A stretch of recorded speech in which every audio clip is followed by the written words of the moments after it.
ओम शांति। 20 जून 2022। मीठे प्यारे बाबा के आज के मधुर महावाक्य। बाबा समझाते, मीठे बच्चे, देह सहित इन आँखों से जो कुछ देखते हो उसे भूल एक बाप को याद करो, क्योंकि अब यह सब खत्म होने वाला है। प्रश्न: सतयुग में राज्य पद की लॉटरी विन करने का पुरुषार्थ क्या है?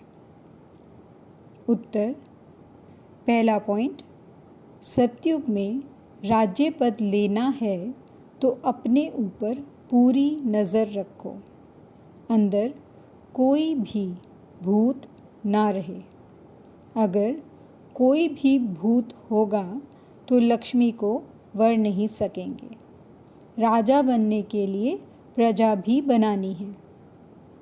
दूसरा पॉइंट, यहाँ ही रोना प्रूफ बनना है। किसी देहधारी की याद में शौक आया, शरीर छूटा तो पद भ्रष्ट हो जाएगा। इसलिए बाप की याद में रहने का पुरुषार्थ करना है। गीत: आज नहीं तो कल बिखर जाएंगे ये बादल। ओम शांति।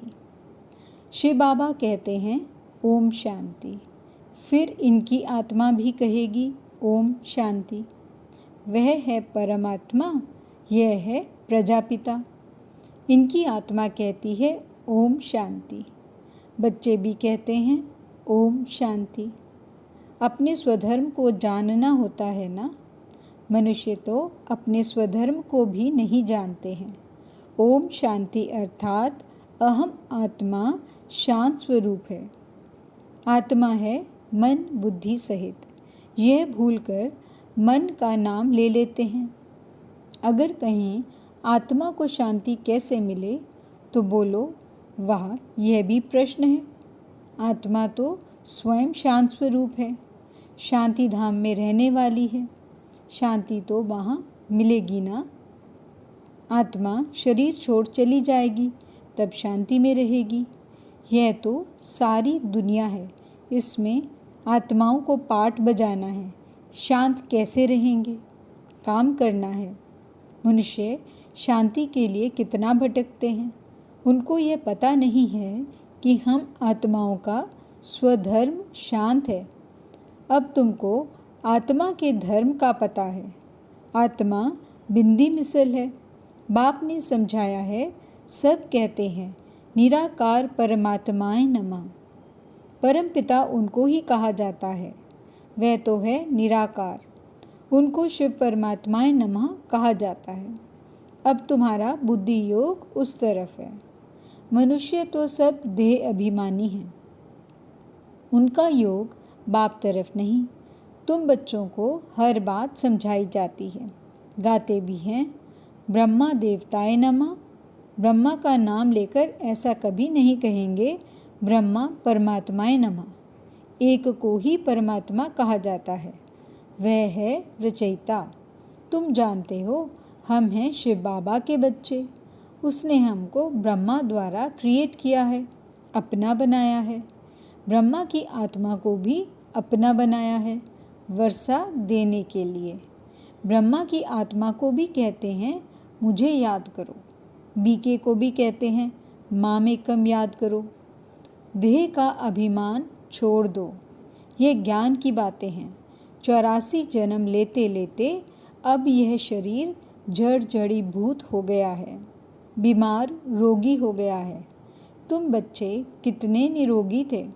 सतयुग में कोई भी रोग नहीं था, एवर हेल्दी थे। कभी देवाला नहीं मारते थे। अभी से ही अपना वर्षा 21 जन्मों के लिए ले लेते हैं, इसलिए देवाला मार ना सकें। यहाँ तो देवाला मारते ही रहते हैं। बच्चों को समझाया, गाते भी हैं परम पिता परमात्मा शिवाय नमः। ब्रह्मा को परमात्मा नहीं कहेंगे, उनको प्रजापिता कहा जाता है। देवताएं सूक्ष्म वतन में हैं। यह कोई को पता नहीं है कि यह प्रजापिता ही फिर जाकर फरिश्ता बनता है, सूक्ष्म वतनवासी बनता है, अर्थात सूक्ष्म देहधारी। अब बच्चों को बाप ने समझाया है, मामेकम याद करो, तुम भी निराकार हो, हम भी निराकार हैं। मामेकम याद करना है और जो भी देहधारी हैं उनसे बुद्धि योग हटाना है। देह सहित इन आँखों से जो कुछ देखते हो सब खत्म होने वाला है। फिर तुमको जाना है सुखधाम वाया शांतिधाम। उस सुखधाम अथवा कृष्णपुरी की ही तुमको चाहना रहती है। तो बाप कहते हैं शांतिधाम सुखधाम को याद करो। भल सतयुग में भी पवित्रता सुख शांति रहती है, परंतु उनको शांतिधाम नहीं कहेंगे। कर्म तो सबको करना है, राजाई करनी है। सतयुग में भी कर्म करते हैं, परंतु वह विकर्म नहीं बनता, क्योंकि वहाँ माया ही नहीं। यह तो सहज समझने की बात है। ब्रह्मा का दिन है, दिन में धक्का नहीं खाया जाता, रात अंधेरे में धक्के खाए जाते हैं। तो आधा कल्प भक्ति ब्रह्मा की रात, आधा कल्प ब्रह्मा का दिन। बाबा ने बताया एक स्थान पर 6 मास दिन 6 मास रात होती है, परंतु वह बात कोई शास्त्रों में नहीं गाई जाती। ये ब्रह्मा का दिन ब्रह्मा की रात शास्त्रों में गाई हुई है। अब विष्णु की रात क्यों नहीं कहते? वहाँ उनको यह ज्ञान ही नहीं। ब्राह्मणों को मालूम है ब्रह्मा और ब्रह्मा कुमार कुमारियों के लिए यह बेहद का दिन और रात है। शिव बाबा का दिन और रात नहीं कहेंगे। बच्चे जानते हैं हमारा आधा कल्प दिन फिर आधा कल्प रात है। खेल भी ऐसा है। प्रवृत्ति मार्ग वालों को सन्यासी नहीं जानते, वह तो निवृत्ति मार्ग वाले हैं। वह स्वर्ग और नरक की बात नहीं जानते। वह तो कहते स्वर्ग कहाँ से आया, क्योंकि शास्त्रों में सतयुग को भी नरक बना दिया है।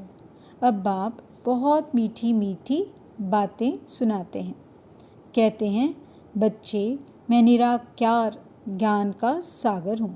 मेरा पाठ ज्ञान देने का इस समय इमर्ज होता है। बाप अपना परिचय देते हैं।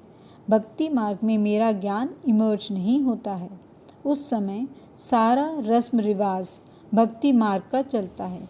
ड्रामा अनुसार जो भक्त जिस भावना से पूजा करते हैं उनको साक्षात्कार कराने मैं निमित्त बना हुआ हूँ।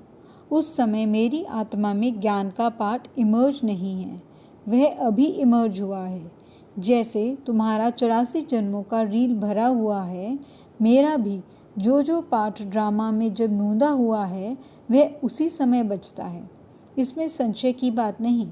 अगर मेरे में ज्ञान इमर्ज होता तो भक्ति मार्ग में भी किसको सुनाता?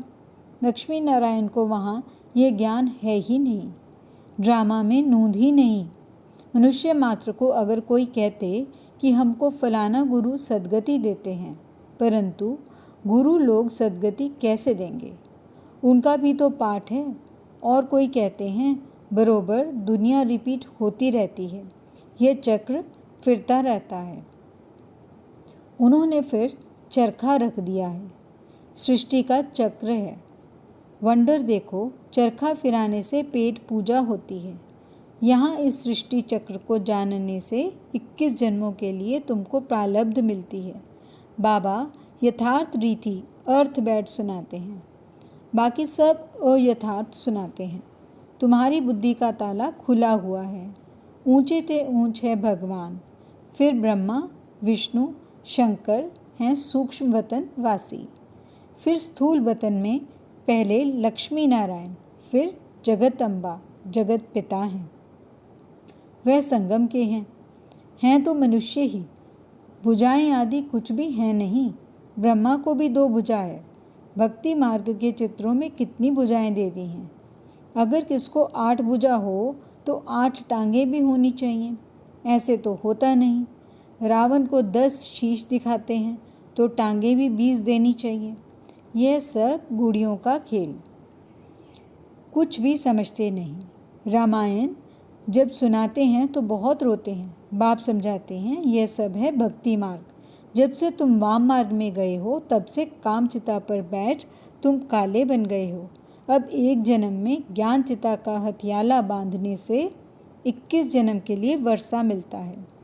वहाँ आत्माभिमानी रहते हैं।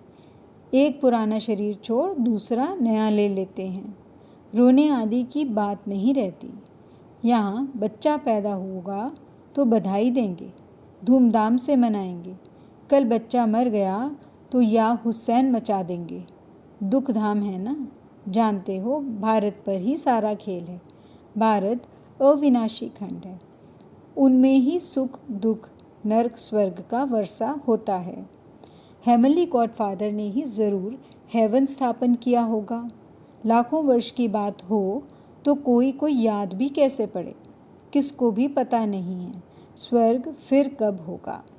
कह देते हैं कलयुग की आयु अभी 40,000 वर्ष है। अब 40,000 वर्ष में कितने जन्म लेने पड़े, जबकि 5,000 वर्ष में 84 जन्म हैं। अब तुम बच्चों की समझ में आता है। तुम रोशनी में हो, बाकी जिनको ज्ञान नहीं वह अज्ञान नींद में सोए पड़े हैं। अज्ञान अंधियारी रात है, अर्थात सृष्टि चक्र का ज्ञान नहीं है। हम एक्टर हैं। यह सृष्टि चक्र के 4 भाग हैं। इन बातों को मनुष्य ही जानेंगे। अभी तुम बच्चे जानते हो, बाप नॉलेजफुल है।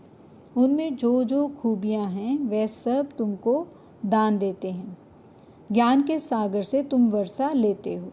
बाबा हमेशा कहते हैं देहधारी को याद नहीं करो। भल मैं भी देह द्वारा सुनाता हूँ, परंतु याद तुम मुझ निराकार को ही करना। याद करते रहेंगे तो धारणा भी होगी, बुद्धि का ताला भी खुलेगा। 15 मिनट व आधा घंटा से शुरू करो, फिर बढ़ते रहो। पिछाड़ी के समय सिवाय एक बाप के कोई की याद न रहे, इसलिए सन्यासी सब कुछ छोड़ देते हैं, तपस्या में बैठते हैं। जब शरीर छोड़ते हैं उस समय आसपास का वायुमंडल भी शांति का हो जाता है, जैसे कोई शहर में कोई महापुरुष ने शरीर छोड़ा है। तुमको तो अब ज्ञान है, आत्मा अविनाशी है, वह लीन हो न सके। उनमें तो यह ज्ञान नहीं है। बाबा समझाते हैं आत्मा कभी विनाश होती नहीं। उनमें जो ज्ञान है वह भी कभी विनाश नहीं होता। इम्पेरिशेबल ड्रामा है। सतयुग, त्रेता, द्वापर, कलयुग, यह चक्र फिरता रहता है। तुम फिर लक्ष्मी नारायण बनते हो, फिर नंबरवार और धर्म वाले भी आते हैं। God father is one. सतयुग से कलयुग तक वृद्धि को पाते रहते हैं, दूसरे झाड़ बन न सकें। चक्र भी एक ही है, याद भी एक को ही करते हैं। गुरु नानक को याद करते हैं, परंतु उनको फिर अपने समय पर आना पड़े। जन्म मरण में तो सबको आना है। लोग समझते हैं कृष्ण हाजिरा हुजूर है, कोई किसको मानते कोई किसको। बाबा समझाते हैं बच्चे युक्ति से समझाओ, ईश्वर सबका एक निराकार है। गीता में है भगवानुवाच, तो गीता है सबकी माँ बाप, क्योंकि उनसे ही सबको सद्गति मिलती है।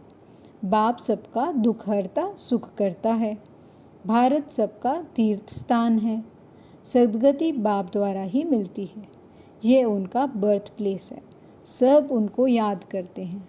फादर ही आकर सबको रावण के राज्य से छुड़ाते हैं। अभी यह रौरव नर्क है। अब बाप कहते हैं हे देहधारी आत्माएं, अब वापस चलना है, सिर्फ मुझे याद करो। कभी भी देहधारी में लटके तो रोना पड़ेगा। एक को याद करना है, वहाँ आना है। तुम्हारा रोना 21 जन्मों के लिए बंद हो जाता है। कोई मरे और तुम रोने लग पड़ेंगे, फिर रोने प्रूफ तो बनेंगे नहीं। किसकी याद में शौक आ जाए और मर जाएं तो दुर्गति हो जाए। तुमको याद तो शिव बाबा को करना है ना। हार्ट फेल भी हो जाते हैं, तुमको तो उठते बैठते एक बाप को याद करना है। यह भी बुद्धि में बिठाया जाता है, क्योंकि सारे दिन में याद नहीं करते हैं तो संगठन में बिठाया जाता है। सबका इकट्ठा फोर्स होता है। अगर और किसी की याद बुद्धि में रहेगी तो फिर जन्म लेना पड़ेगा। कुछ भी हो जाए, स्थैर्यम रहना है, देह का भान ना रहे। जितना बाप को याद करते हो वह याद रिकॉर्ड में नूंद जाती है। तुमको खुशी भी बहुत होगी। हम जल्दी चले जाएंगे, जाकर तख्त पर बैठेंगे। बाप हमेशा कहते हैं, बच्चे तुम्हें कभी रोना नहीं है, रोती तो विधवाएं हैं। तुमको सर्वगुण संपन्न यहाँ ही बनना है, जो फिर अविनाशी हो जाता है। मेहनत चाहिए, अपने पर नज़र रखनी है। कोई भी भूत होगा तो ऊंच पद पा नहीं सकेंगे। नारद भक्त था, लक्ष्मी को वरने चाहता था, परंतु शक्ल देखी तो बंदर मिसल। तुम पुरुषार्थ कर रहे हो लक्ष्मी को वरने के लिए। जिसमें 5 भूत होंगे वे कैसे वर सकेंगे? बहुत मेहनत चाहिए। बड़ी ज़बरदस्त लॉटरी विन करते हो। हम राजा ज़रूर बनेंगे तो प्रजा भी होगी। हज़ारों लाखों वृद्धि होती रहेगी। पहले पहले कोई भी आते हैं तो उनको बाप का परिचय दो। पतित पावन परम पिता परमात्मा से तुम्हारा क्या संबंध है? ज़रूर कहना पड़ेगा वह पिता है। अच्छा लिखो, एक ही पतित पावन सर्व को पावन बनाने वाला है। लिखवा लेने से फिर कोई बहस नहीं करेंगे। बोलो, तुम यहाँ सुनने आए हो व सुनाने?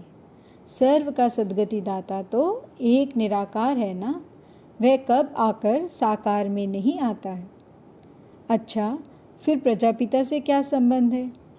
वह है साकारी, वह है निराकारी बाबा। हम एक बाप को याद करते हैं। हमारा एम ऑब्जेक्ट यह है, इनसे हम राजाई पाएंगे। अच्छा, मीठे मीठे सिकिलदे बच्चों प्रति माता पिता बाप दादा का याद प्यार और गुड मॉर्निंग। रूहानी बाप की रूहानी बच्चों को नमस्ते। धारणा के लिए मुख्य सार। पहला पॉइंट, किसी भी देहधारी में अपनी बुद्धि नहीं लटकानी है। याद का रिकॉर्ड ठीक रखना है, कभी भी रोना नहीं है। दूसरा पॉइंट, अपने शांति स्वधर्म में स्थित रहना है। शांति के लिए भटकना नहीं है, सबको इस भटकने से छुड़ाना है। शांति धाम और सुख धाम को याद करना है। वरदान, निर्माणता द्वारा नव निर्माण करने वाले निराशा और अभिमान से मुक्त भव। कभी भी पुरुषार्थ में निराश नहीं बनो। करना ही है, होना ही है। विजय माला मेरा ही यादगार है। इस स्मृति से विजयी बनो। 1 सेकंड व मिनट के लिए भी निराशा को अपने अंदर स्थान ना दो। अभिमान और निराशा ये दोनों महाबलवान बनने नहीं देते हैं। अभिमान वालों को अपमान की फीलिंग बहुत आती है। इसलिए इन दोनों बातों से मुक्त बन निर्माण बनो, तो नव निर्माण कार्य करते रहेंगे। स्लोगन, विश्व सेवा के तख्त नशीन बनो तो राज्य तख्त नशीन बन जाएंगे। अच्छा, ओम शांति।